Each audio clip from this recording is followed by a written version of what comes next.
And we are live. I'm not even going to do the intro because literally, as soon as we got off the stream, I saw that Bob Chapek has resigned from Disney. What the hell? Or he's going to replace the CEO. I have the article all pulled up, and we're going to talk about this because oh my gosh, this is huge. Yeah, I have words. So I'll pull up the article and then we'll go through it together as a group. But oh my gosh. So my initial thoughts for this are, so basically Bob Iger lets Chapek take the fall for all the poor mismanagement decisions that he did. And then after COVID's done, after basically Chapek takes the blame for everything, he comes in as a savior. And like I said, I tweeted, I don't know whether to be disgusted or impressed. I don't know. What do you think, Jay Heat? Man, the past few years for Disney have just been a mess. So I'm just watching the show, waiting for everything to implode.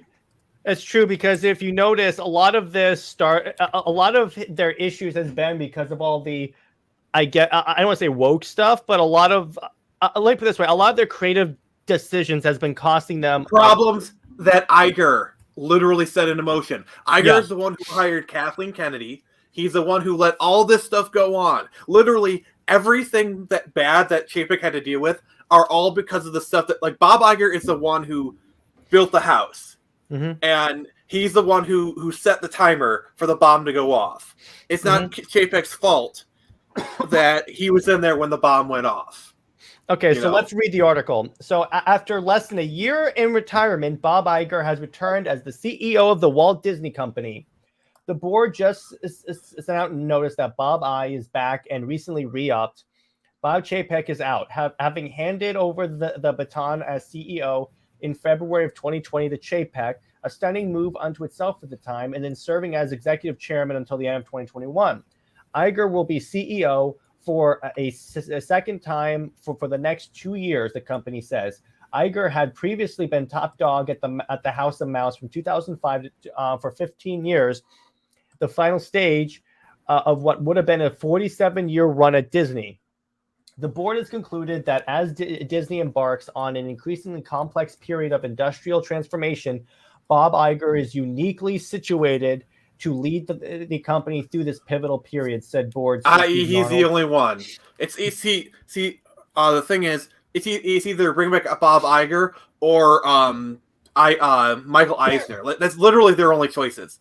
You know, actually, I kind of wish they brought back Michael Eisner because, like, I kind of want to see how Michael Eisner would handle this era because, like, Michael Eisner is really good.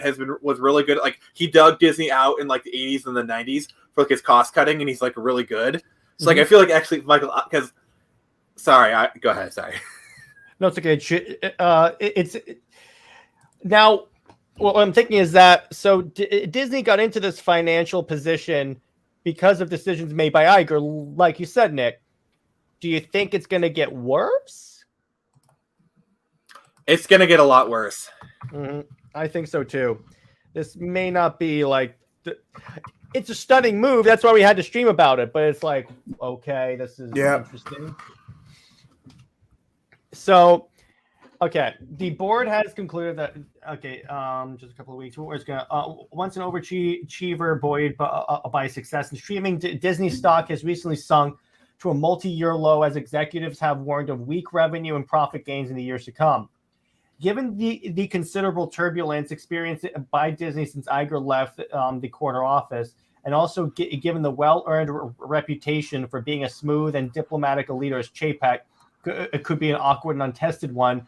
Iger was repeatedly asked if he would consider an encore. He always steadfastly refused, recently citing his new phase as an investor and an industry observer with a little more time on his hands. At 71 years old, though, he is certainly not at what is considered automatic retirement age in the business sector, where many CEOs are active in their 80s and beyond. I'm not talking about Rupert Murdoch. I don't miss my job, Iger declared during a September sit-down. No, we're just going to keep going. Chapek joined Disney in 93, leading the company's home entertainment and parks divisions before surprising most in the industry by getting the nod. All right, I'm just going to keep going. While Chapek wanted to keep Disney from disaster during the onset of COVID in 2020, gradually winning the confidence of investors, he had a rougher sledding in 2022. The company was facing an increasingly expensive and difficult slog in streaming through Disney Plus, continuing to be a growth engine. Apart from the financials, Chapek presided over the messy situation in Florida involving the company's efforts to head off the state's Don't Say Gay legislation. Governor Ron DeSantis marked the company as woke Disney, prompting a wave of negative attention from conservative media. Well, internally, and the thing is, so that is probably Chapek's biggest blunder. Which is how we handled that. Yeah, because here's the thing people don't realize: Disney in Florida basically operates like a city-state. Basically, they have their own legislative district where they operate it themselves. It's basically a little tiny kingdom where they have like very little oversight of the state of Florida. And Florida basically took all of that away. They took away all of its special statuses to where it's just a property. And now Disney is going to have, like, the stuff hasn't really come into effect yet. It's still not going to take effect for like another 6 months to a year. But that was a big blow. And this was actually negotiated back in the 60s. Like Walt Disney had a hand in this, Yeah, exactly. And so that was a big deal. And also, so, I mean, can we just be honest? This is not really our usual fare, so it's going to be a little bit different because, like, we're kind of getting a little political with this. The Don't Say Gay bill was like... No, we're not talking about that bill, but I'm saying the way he handled it was very, like, blundery. Well, here's his problem. Initially, he was... Because, like... Well, first off, the Don't Say Gay bill was totally misrepresented by the woke media. We're not bringing that up, Nick. I'm using this to talk about Bob Chapek, okay? We're not talking about current legislation. But I'm using this... controversial. Well, then I can't really talk what I'm going to talk about then, so I'll stay quiet for now. All right, all we're going to say... We're not going to talk about whether or not the Don't Say Gay bill is going to be is misrepresented. All it did was it put the company at odds with the governing body that controlled their special, like, privileges. That's the thing. That's really what it did. Disney lost those privileges now because of the decisions made by Chapek. So, Jay, you have anything to add? Basically, it's just a lot of projection and a lot of postering on social media, and it's just coming back to bite them in the butt. That's the cleanest way I can say it. Yeah. Workers held walkouts in many locations to express their feelings about how Disney had handled the whole affair. We were reminded through the passion of our cast reaction how important their sentiments are on these issues. Stick to your values, to your North Star, simplify your copy of voices. What they should have done is just not done anything at all. That's what Disney should have done. Yeah, they're a company. Well, to be fair, that's what Bob Chapek was trying to do initially. That's what I was trying to circle around to. Mm-hmm.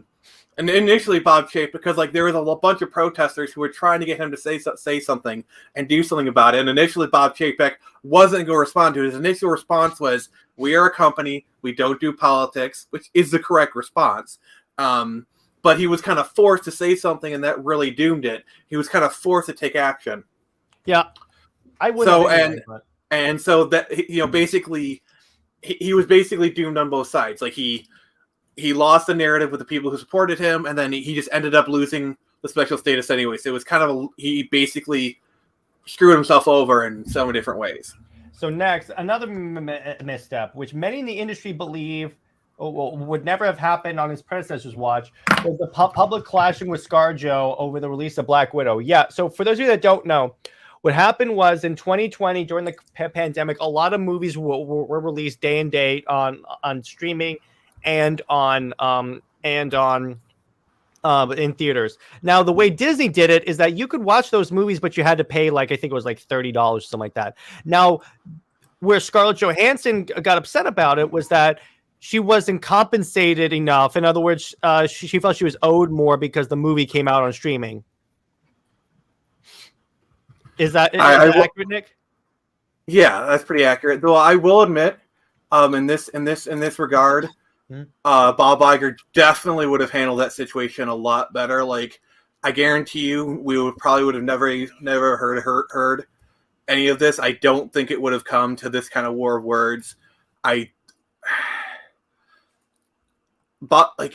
So Bob Iger is a bit of an overspender, but he's definitely a much more skilled politician. Mm-hmm. You know, he's definitely better at like navigating these kind of waters than Chapek was. Chapek is a bit of a blunt instrument, and it was a terrible idea. Yeah, like I think he was fine in the role he was at with like managing the parks, but to be a CEO, you have to. It's basically being the president of a country. You have to be a bit of a politician and kind of know how to navigate things. And I don't think Chapek had those skills, whereas Bob Iger was obviously extremely skilled at that. Yeah, correct me if I'm wrong, but was Iger the one who bought Marvel? He actually bought a bunch of stuff. Like, that's kind of the thing about one of the criticisms of Iger is he spent way too much on stuff. Bob Iger resided over the deal of Pixar, Lucasfilm, Marvel, and 20th Century Fox. 20th Century Fox is kind of like the thing he did right before he went out the door. And 20th Century Fox is really the thing that he really got criticized for, like, that and how he handled Lucasfilm. Because, like, there are a lot of analysts who say he way overpaid for 20th Century Fox. You got to realize he paid, like, somewhere in the neighborhood of, like, $70-80 billion for 20th Century Fox, and some people say he way overpaid for that. Now, some of that was out of his hands, because, like, last minute, Comcast put their hand in the ring, and that kind of forced Disney to up their price a little bit, because, like, it was at, like, $40 billion or something. My numbers are, I may be wrong on my numbers, but, like, it kind of forced Disney to go up a bit. So, moving on, while the suit was settled a few weeks later, the dust-up, and particularly the sharp-elbowed statement aimed at an A-list star. Oh, yeah, when under his watch, Disney basically said she made enough money from the movie, became a talking point in the company's overall dealings with talent. So, here's the statement. The Walt Disney Company announced today that Robert A. Iger is returning to lead Disney as chief executive officer effective immediately. Mr. Iger, who spent more than 4 decades at the company, including 15 as its CEO, has agreed to serve as CEO for 2 years with a mandate from the board to set the strategic direction for renewed growth and to work closely with the board in developing a successor to lead the company at the completion of his term. So he's like a temporary CEO. Mr. Iger succeeds Chapek, who has stepped down from his position. We thank Chapek for his service to Disney over his long career, including navigating the company through the unprecedented challenges of the pandemic.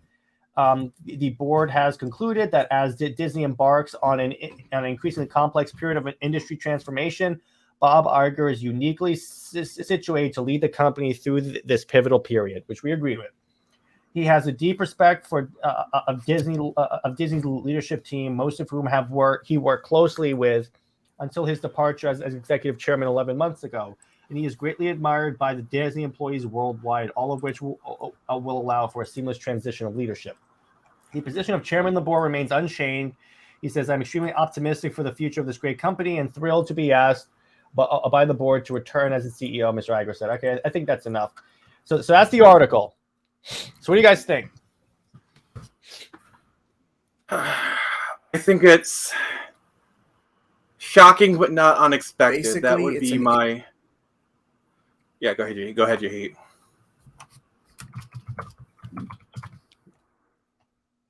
Jahit, what's up?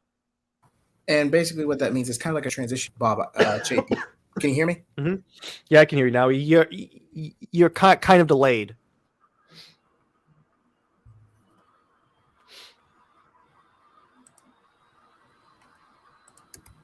Like, this is kind of like a transition term right now. Yeah, that's kind of what it is. So now, this is just a culmination of a...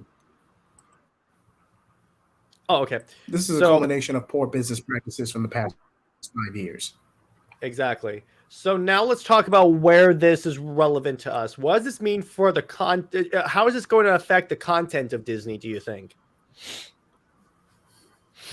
I'll start with you, Nick. Honestly, like in the immediate short term, it's not going to really affect anything. And to be fully honest, I don't know how this is going to affect things. Like knowing Iger's style, I really don't know because like Disney is really in shambles. Like they're handling a Phase 4. I think we can say was probably lackluster at best. And Disney Plus is like it's really going downhill. And the problem is with us being in a recession, Iger can't really spend his way out of this because that's kind of his style. Is he just spends his way out of problems. And that may have worked in the 2010s when Disney had a tap of money, but like the money isn't really coming in as much as it used to. So Bob Iger can't just spend his way out of it, and by spend his way out of it, just like hire people to do go do a good job. He can't really do that more. Like now is a time where Disney needs to spend its money wiser. Like that's why I feel like maybe they should have brought back Michael Eisner. Because Eisner was the one who bailed Disney out in the 80s and the 90s, and he did that by like investing wisely, but also cost cutting. I mean, he's kind of controversial, but like his style is more suited for what we're in now. Because like Bob Iger, so Bob Iger is the king you have in the good times. Mm-hmm. Eisner is the one you have in the bad times. Mm-hmm. Now, I agree. Now here's the thing though. So do you think there'll be a little more like, because what this tells me is that they are going to try, and like you said, Nick, and by the way, this gets into what Tevye said, hopefully no more live action remakes. I think what they'll do is they'll invest it. I don't think we'll get like lots of like on the Marvel side, Disney Plus projects on random ass characters. I think they're going to start focusing on the popular Marvel characters because they need to make cash fast, and they need to bet on what's going to make that money fast. Tevye, I hate to be that guy, but they might have to rely on live action remakes a little bit more for nostalgia. They might have. Well, the problem is those live action remakes are long since reaching their point of diminishing returns. But they have to remake them, but not like change them for a modern audience. Just straight up remake them. See, the problem is the age of the Disney wokeness was ushered in under Iger. Like he was the one. That's why I'm a little concerned. And I don't know. I really want to say he's smart enough to realize he can't get away with it. But basically Disney's one big question mark. Like we can make educated guesses based off of his past experiences, but like the Disney that he left is not the Disney that he's coming back to. It may have only been a few years, but look at what's happened in the past few years. I mean, everything is different than it was 3 years ago. Yeah. Yeah, so I'd like to think that now, based on the economic conditions of the country, that he would think, let's spend on more. Let's put this fire out first before we start a new one.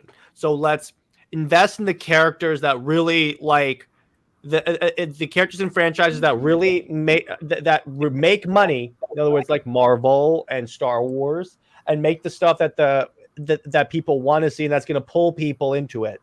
I want to say that, but it's Bob Iger who brought in like Kathleen Kennedy and all the like. So honestly, I don't know how this is going to turn out.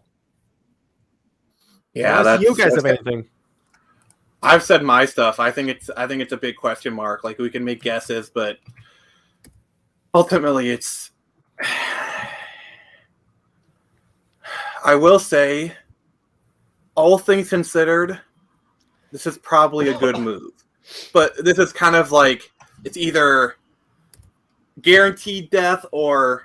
Either like with Chapek, you know you're going to lose. With Bob Iger, you might not lose. You might lose. It's turning a guaranteed lose into a possible loss. It's just like marginally, kind of thing. That's how I Here's feel. where I wanna believe that this is a good thing, because remember that, It's improvement. like you said, the Disney that Iger was CEO of is different than the one now, and the economic conditions are different, and Disney's in a bigger economic hole. So I'd like to think that he would at least say, okay, so we can still tell like diverse stories and woke stuff, but let's do it in a way that doesn't alienate audiences and draws the most crowds. I want to say that too. I'm just not sure. Like, Me too, 100%. Like I've never really seen like we haven't seen Iger when the money needs to be tightened, and that's what Disney needs right now. Is they need to tighten their belt and invest wisely, because it's more similar to like late 80s, early 90s, like pre-Renaissance era Disney. Like they're really bad in like the early to mid 80s before Eisner took over, but like they're not as bad as they are now, but still it's kind of a similar era where it's like you need to tighten the belts, whereas Iger presided over Disney's most profitable kind of era, and that's not really what it is. So I'm not sure he has the skills. I want to say he does, but like you said, time will tell. I know, we'll see, because right this way, we want to be hopeful. That's the key thing. We want to be hopeful that maybe this will bring to some more positive change, which it very well could. He could surprise us and see that based on the economic conditions, we have to be very careful about what we. In other words, here's the thing: whenever he invested in any of this woke stuff, it's a gamble, and right now he can't afford to gamble. He really cannot afford to gamble. Yeah. So like that's kind of where the fear of like Bob Iger is the gambler, Bob Iger is the big spender, and it was fine for his era, but like, I mean, who knows? Like he could surprise us all and be like really good at tightening the belt, really good at spending. Like he may realize he can't do the woke stuff. He has to appeal to people, and he may turn a 180. I mean, to be fully honest, if anyone has a skill set, it's probably Iger.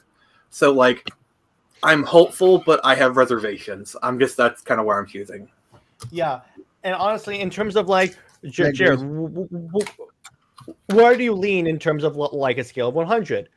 50-50, because honestly, it could go either way. I'm not leaning in any direction. I'm in the middle, because anything could happen. This could be a really bad thing too. It could lead to either more wokeness and Disney gets worse financially. That's where I fear it's going. Like that, that's what like I want to be hopeful, but like all the evidence I've seen so far kind of points into, while he's probably the better choice of the two, it's not going to help, and it probably will just make things worse.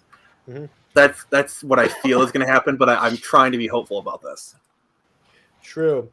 So I guess we'll see what happens, because I don't think there's much else that we can say about this unless you guys want to because here's the thing. We've already said that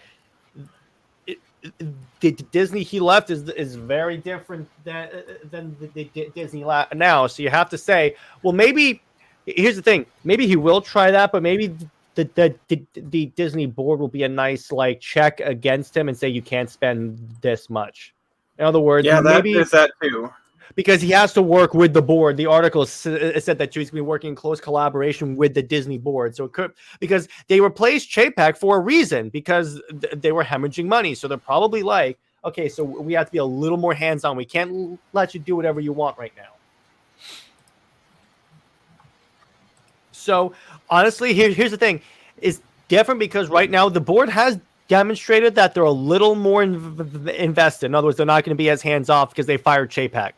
Let's face it, they fired Chapek. They probably told them, okay, you have to go.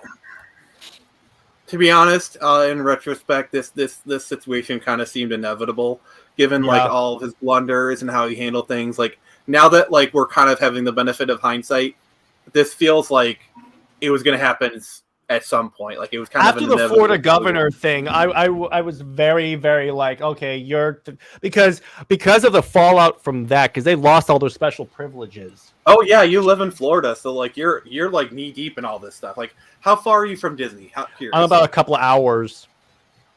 still, you're like you probably turn on the nightly news and it's probably all Disney. It was on there for a while, dude. It was on there for a while. But yeah, he and plus that was a significant, because here's the thing. Whenever this is the one political thing I'm going to say. Whenever companies make a political statement, they lose because guess what they do? They lose half their audience. That's why really the best thing that these companies can do is shut up.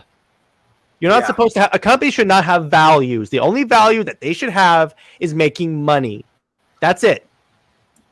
I mean, I will say there should be like some commitment to like ethical business practices. Like, well, yeah, but what I mean is like they shouldn't say, well, we have to stand up because it aligns with our values. No, your values are to make money in an ethical way. And I'm not saying abuse workers or anything like that. Let's just say this: there's a big difference. Let's just kind of at least kind of meet in the middle and agree on this.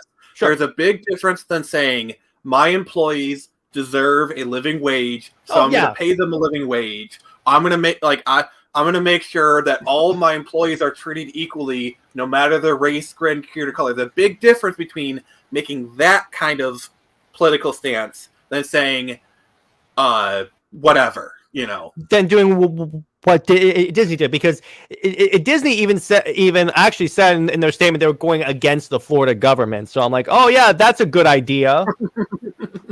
So yeah, in other words, like, do you realize like that was that was a really big political win for DeSantis. Like that was a huge big. Like, here's the thing, though. I know we're kind of going to politics. I'm trying to like skim the surface. The last thing I'll say is that, and here's the thing: what I'm about to say is not political. Which side of the aisle does Florida overwhelmingly skew? Not Disney's side, that's for sure. And you alienated that side. No wonder you're hemorrhaging money. Yeah. So on that note, I think that's a good place to leave it, because there's not much that we can say before we start rambling. It's a real shock. And actually, unless you have anything to add, Jay Heat. I've agreed with everything. I respect your brand. You want to keep things PG. So unless you want to pick this up on either Nick's channel, we can talk about on. Sorry about that. And we can go more in detail. It's just because there's not much. I pretty much agreed with. Yeah, we could do like a see my channel. I don't mind going political, and plus it's like uncensored. So if you want to do it on my channel, we could maybe do something for like Wednesday. It's probably a conversation best had like off stream. Yeah, we'll have it off screen. But anyway, yeah, because here's the thing: there's so few details out right now. So at this point, a half hour is pretty good, I think, for the details presented. We read through the article, we gave you everything. So on that note, be on the lookout for a project that we do in the week to talk about this. And just stay at work, everyone. Bye-bye.